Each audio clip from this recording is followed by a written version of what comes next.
In listening to all of you in the past 6 weeks, we've tried to design some basic helps that fit your needs rather than just tossing something out there. So many of you had asked about how to coach and develop others so that you can help them grow and build the team. Here's just a few of the basic kind of nuts and bolts of coaching others. It always starts, all leadership starts, all management starts with who you are as a human being. The fact that you're sincere and real is the most helpful thing that you'll ever find. The expression of that humanity in what we might call integrity or character is the next piece, and it's foundational, built upon that. And then finally, then is the issue around skills and knowledge of what you might actually do based on who you are. So we're going to talk about some skills. Underneath that, of course, is the assumption that you're doing this genuinely and authentically, right? The emotional intelligence piece, which is going to be module 5, by the way, and we'll record that in a bit. So for the next about 13, 14 minutes, enjoy, and then we can talk about this later as we coach each other and have that conversation. Behind, of course, everything we're doing is this hope that we want to add and increase the value of our contribution by letting go of those things on the left side of the screen under phase 2. They're all good things, but as you manage and lead people, you do that better over here in what's called phase 3. The value proposition in the bottom left-hand corner in phase 2 is your contribution, C, is equal to you, Y-O-U. The way an organization increases the value contribution in phase 2 is to hire more people, headcount. And so there's only so many hours in the day, and there's only so much you can do in phase 2. So the invitation is, where's the leverage? Where's the multiplier effect? And it's over in the bottom right-hand corner. It says your contribution in phase 3 when you're doing those things, and we won't go down all of them now, but we'll discuss those quite a bit, is you get the multiplier effect because now your contribution is equal to you, you're always there, times, in parentheses, the number, N is the number of people who influence you or who you influence, who coach and develop you or who you coach and develop. So now let's say you've been working with 5 or 6 people on your team, a peer, maybe even coaching your boss, all to be better at certain things. You've now got the multiplier effect because they now know more and can do more because of you. And you can begin to delegate projects and assignments and responsibilities to them that you might not have been able to previously do. But here's the irony of this, is that what makes you very successful in phase 2, doing it yourself, thinking through it yourself, scoping it out in your own head, all those things will actually hurt you and begin to undermine if you won't begin to let go of your phase 2 contribution and help others get there. And it's as different as the little equation. I worked with Charan at Cisco many years ago, in fact, and I captured this from him. He gave me permission to quote him on this. He said dialogue, meaning a conversation between people, right? Coaching is a kind of conversation, is the single most important factor underlying the productivity and growth of leaders, particularly leaders. He said, you'll get there faster and more permanently than anything else. I said, that is the number one single most. He said, yeah, there's other things, but that's the most important. So let's talk about how you can have that dialogue. Here's the simplest way of doing it. Think of this, what we call the psychology, coaching psychology pyramid, which has got 3 elements to it in essence. Start in the bottom right of that triangle. Here's a question you can ask anybody over a cup of coffee, a sandwich. What are you good at?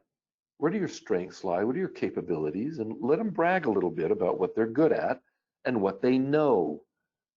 So it's their knowledge base, their skill set. Here's the second question you can ask is, well, when you're working on projects and assignments and using your strengths, what projects are more meaningful to you than anything else? What do you find is the most meaningful, fulfilling work? Sometimes you love it, sometimes it, fits your passion, but for most people, most of the time, work is just that, it's work. And if it's meaningful, they don't have to be in love with it. It's just hard work, but it's meaningful. And so ask them about what's meaningful to them, what fills their soul, what interests them, and what they feel most strongly attracted to. And you can ask them questions around that. And then you take the answers to those two things and ask the third question, which is that red, there's Andreessen Hauser, there's the organization. Or for many people, it's the team, right? The world of their experience and work is the team. So if that's their organization, their boss and the projects, assignments, and those immediate customers, the projects, let's say you're running projects, that's the organization most immediately that you're accountable to. And then you ask the question, so if you take the strengths and abilities and what you find meaningful, how do those two align with the current needs of the organization? Now that open-ended question might get you some interesting answers, because sometimes it doesn't align. And if it does, then you're learning some powerful information either way. And then the coaching alignment in the center is the constant interplay between finding or building the strengths of people, finding and building meaningful opportunities for them that drive business results. So in the crux of those three things, that black triangle in the middle is what you're trying to coach to all the time. Now, in the actual dialogue, here's two things that'll help you, two styles, as it were. These are the predominant styles. It's not, you don't have to always do them, but about 83% of the time, when someone brings a question or a problem or an issue and says, hey, can you help me? What do I do when? How do I do this? You simply jump to the left side and you tell them. You give an answer. So here are the elements of the coaching style while you're doing all the telling. In essence, you don't have to think this way about yourself, but in essence it is, you're acting as if you're the smartest person in the room, and you might be. Good for you, they're the smartest person in the room. But in the tell, because you're the smartest person in the room, you therefore have the answers, you do most of the thinking, most of the selling, most of the advising. And so you do a lot of storytelling out there, giving them the pieces. And if you do ask questions at all, they're closed-ended. Do you agree with me? Think of anything else? Is that going to work for you? Do you understand? Boom, they say, yes, got it, thanks, boom. You might provide, if you do provide, your own critique saying, I think this is how the wheels could fall off the bus. You do some evaluation of their ideas. If they can get a word in edgewise, like now, I'm doing a lot of telling. You can't get a word in edgewise. And of course, to get closure, we get some agreement and some commitment, and you wrap that thing up. Here's the next steps. Here's your action item. Here's mine. Boom, and you're done. You close the deal. Now, the reason I put them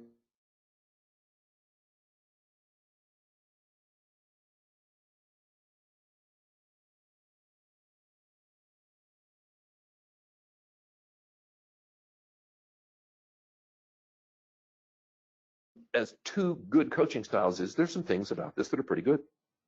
Now, if we were together and it's consistent, and it's reliable, you'll get the same kind of repeated reliability and consistency because it's coming from you. And that's true. Takes less time, gets consistency.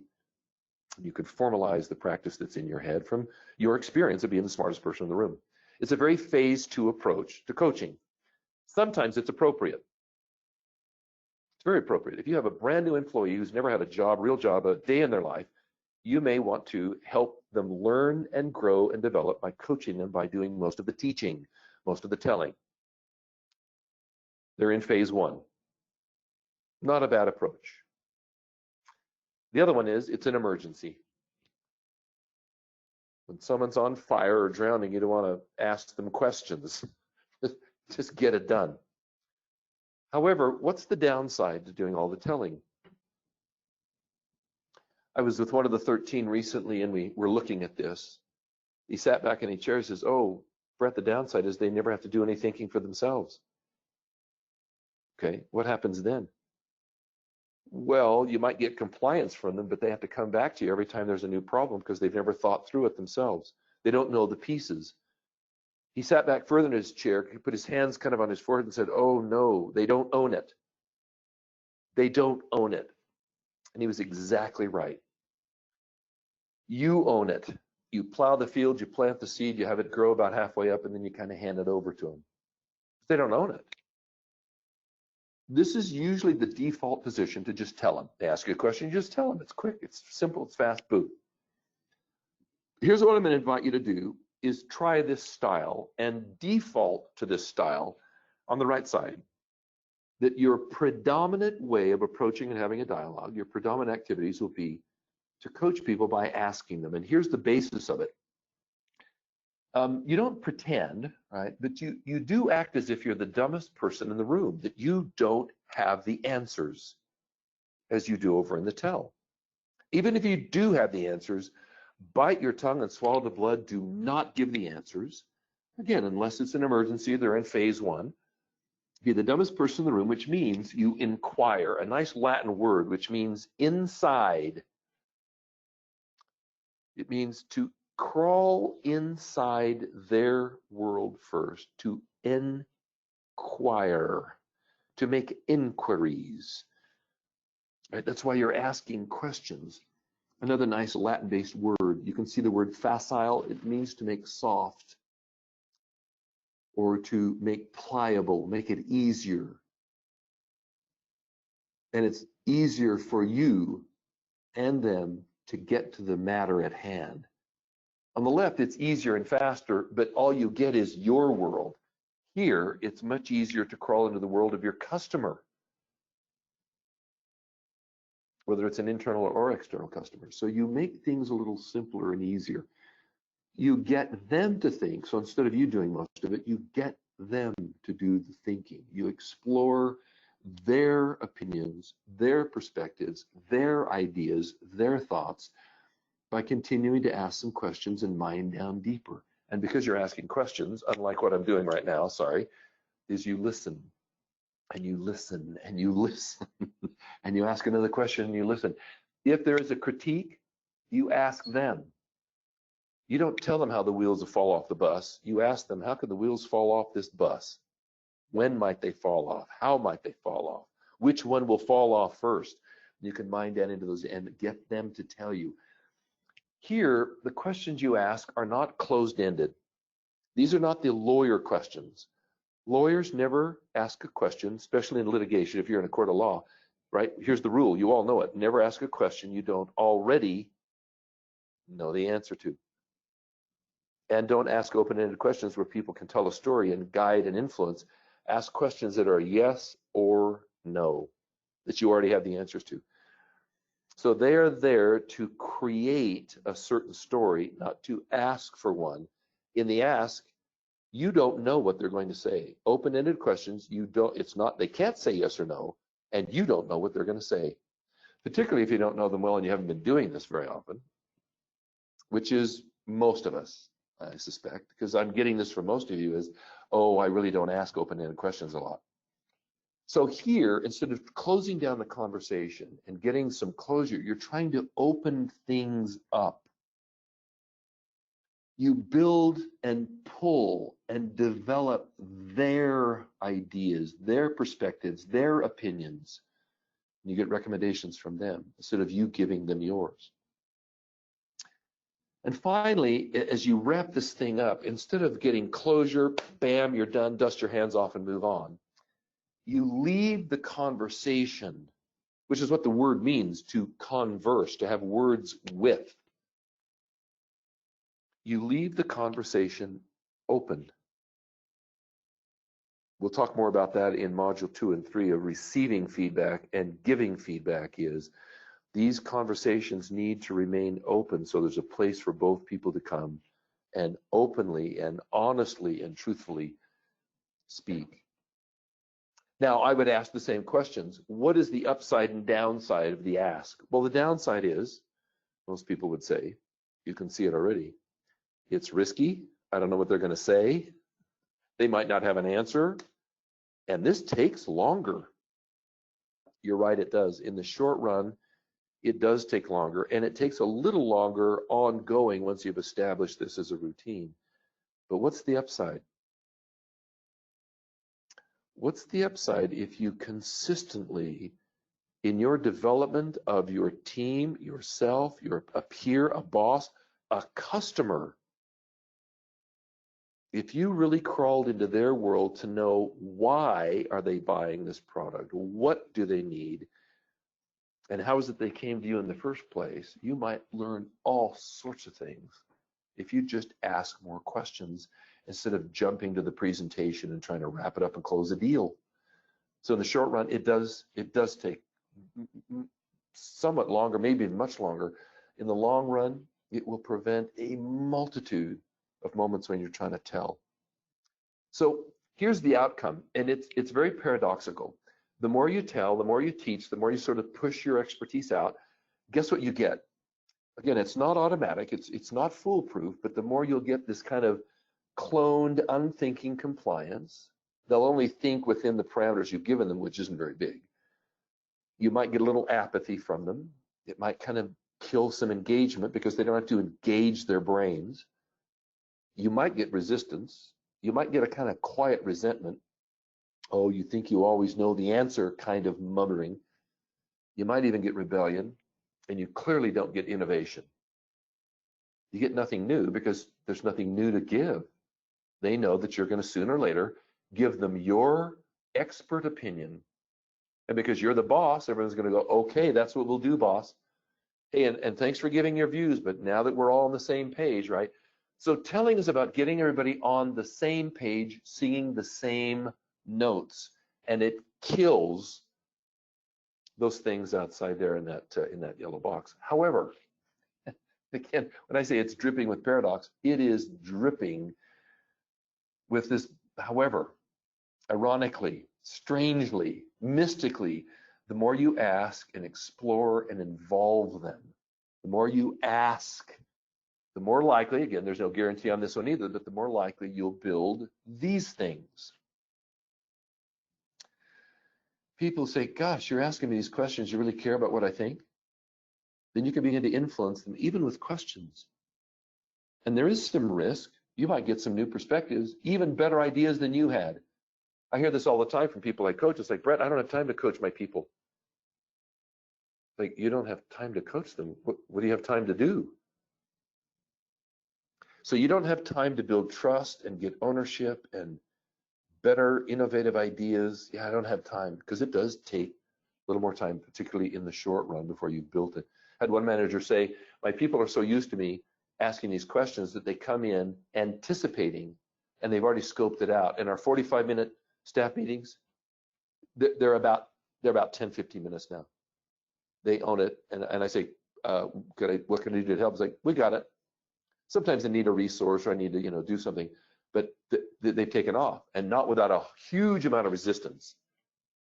Because if you're going to do the ask part, be prepared to get some resistance at first before the trust and the ownership and the innovation comes. So that, of course, the overriding thing is when you're developing your team, which style creates repeatedly, scalably high contributing teams? Telling them or asking them? You know the answer to that. So look, all these kind of questions kill conversations. They close it down. And the number one question I hear from most of you is in the red. Why don't they care as much as I do? It's an interesting assumption, because I say, do you really factually know they don't care as much as you do? So far, every single one of you have said, I don't know that. It's like, oh, okay, it could be true. I don't know. Maybe they don't care as much as you do. But if you're going to get them to care, how do you get them to care? Involving them in the ask, or just continue doing all the telling? Lay it out, dust your hands off, and move on. So here's some actual things you might say. This is not a script. This is not meant to be a script. This is meant to be an opportunity for you as a point of departure. So here's the point of departure. Notice the questions instead of the last group of why. These begin with what, how, tell me about, or what one of the 13 just the other day said, He said, yeah, you get them to paint a picture. That is exactly what you're doing. The brilliant way of thinking about it is get them to paint a picture for you. So you can ask, again, these words might fit.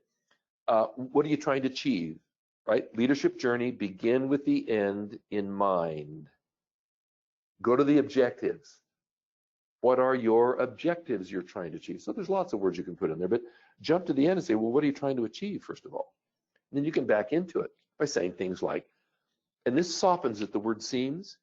What seems to be the issue, the problem? What seems to be the, right, and just fill in the blank.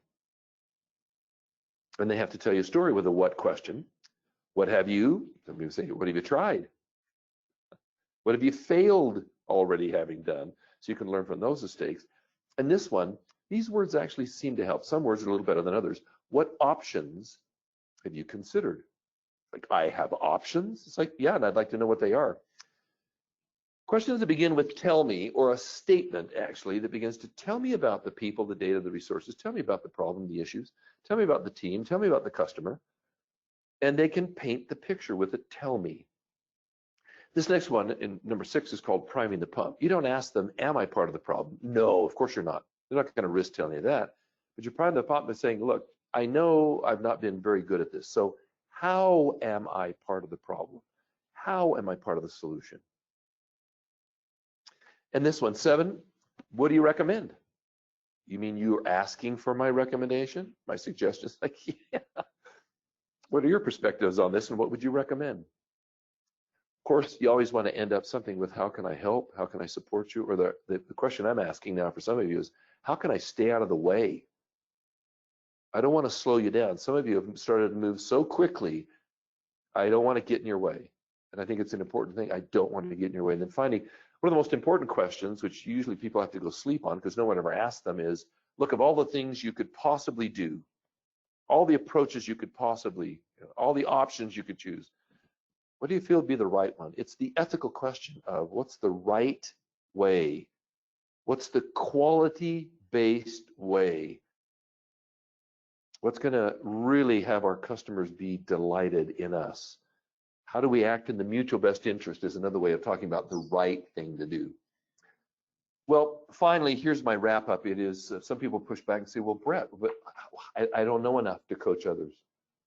Don't I have to know a bunch of stuff before I can get the questions right? It's like, well, sometimes it helps. It helps to have a little background. But I was talking with a woman at one of the national laboratories. I was coaching her in Be More Phase 3.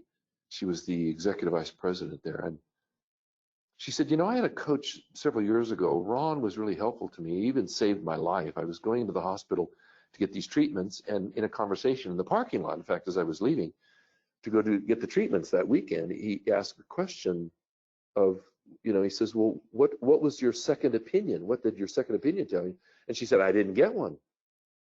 He said, how might that impact your, because she was very anxious. I mean, she was pretty nervous about this because she was really ill.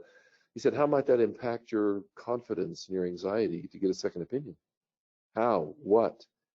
Now, he didn't know anything about medicine, but he asked her some questions. He didn't know anything about it. She said, yeah, Ron probably saved my life because it found out in the second, in fact, even a third opinion, that's a third test, is I didn't have what they thought I originally had. It was a misdiagnosis, and the treatment probably would have killed me. So can you ignorantly coach? The answer is yes, because Ron Cuttadine was his name. He did it. Now, I knew Ron. I worked with Ron in a consulting firm some years ago. When he left to go take a position in China, had a job there as an expat, I think he was there about 6 or 7 years. I could even call him in China and he'd coach me. And here came the questions: what, how, tell me, paint the picture at a distance. So he saved my professional life while saving hers. So look, here's what I'm asking you to do. Here's the best coaching practice. And the only way for you to learn to do this is to go practice it. You ask these open-ended questions, you ask again, and you just keep asking mildly, sincerely, calmly. You've got to see them in your heart as someone who's got a brain in their head. So it's got to be IU from our emotional intelligence piece, right? And when you think you've exhausted all the reasonable possibilities and they've given you everything, then maybe you can tell them something if there's a little bit, right? Because you can back into it. If you start with tell, you can't go to ask. They'll go, yep, that's what I'll do. And now when things screw up, they can blame you for it. If your people blame you for things going wrong, it's probably because you told them and they did exactly what you told them to do. If you'd like to take that monkey off your back and give it to them, ask. Let them build and scope it out, and then be very supportive of that. Then when things go wrong, no one has to blame anybody. They'll go, yeah, that was us. Okay, what did we learn from that? How will we improve next time? You can even use the questions, right, as your quality assessment going forward. So you may never have to tell them. And if you do, it's at the end, not at the beginning. Go forward, do good things. Thank you for all your efforts.